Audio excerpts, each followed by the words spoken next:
Satani ntazigera akizwa Vyararangiye. Nubwo mwohura yigize janti, yigize umuntu mwiza, akigira umufasha, umenye ngo Satani numukondane, urubanza rwe rwararangiye. Wewe yamugoreye gukora ikibi kuko urubanza rwe rwaramaze gucibwa n'umukanda wa Gehinomu. Imana idufashe cyane. Warazifiwe. Hari ijambo riri mu Migani 3 ku murongo wa 21 rivuga ngo mwana wanje ivyo ntibikava imbere y'amaso yawe, ugumye ubwenge buroranye ariko kandi ugire n'amakenga.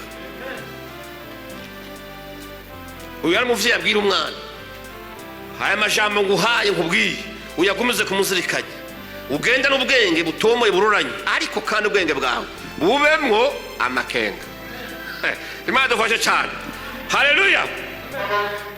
Mu Migani 8:12 haravuga ngo jewe bwenge amakenga nayagize inzu yanje, nserangura ukumenya n'inama nziza. Iyo umuntu w'umunyabwenge avuze amakenga, Imana ishimwe cyane, ntiyemera ibijambo byose bamubwiye, ntiyemera impanuro zose bamuhaye, ahubwo ngo arasesangura agashira ku munzane, agashira ku rutara akagosora, akaronderamo ko muri ayo majambo atamutego wubamo. Muga abantu mwizera ibyo bababwiye ngo naka ngo tugendanye igihe kirekire, ngo ujya ntiyompenda, ngo shaka ngo ntiyompanura ikintu kibi.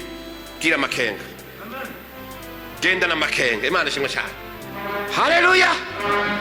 Yesu muri Matayo 10:16 aravuga ngo raba ndabatumye muri nk'intama mu mabingira hagati, nuko mugira ubwenge nk'ubw'inzoka. Akantu karagoye. Murazi ko Imana yavuze ngo ishize urwango hagati y'umuntu n'inzoka, ariko Yesu aragarusa atumviriza, nubwo inzoka ari mbi hari ikintu kimwe nayishima, mukwiye kwirabira ko mukamera nkayo, mugira ubwenge nk'ubw'inzoka. Nubwo ari inkozi y'ikibi izi ubwenge.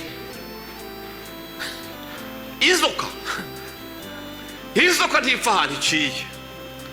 Inzoka imenya ingana iva mu mwobo irabitegura, ikabaza igatuma amantene yayo kumviriza ko atayenemi yabaho zamviro kando ngaho.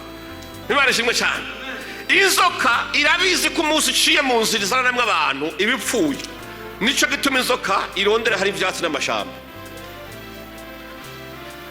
Inzoka ntiyo kwizera, irabizi ko hari isezerano ry'uko igihe cyose umwana w'umuntu ayibonye ayimena umutwe.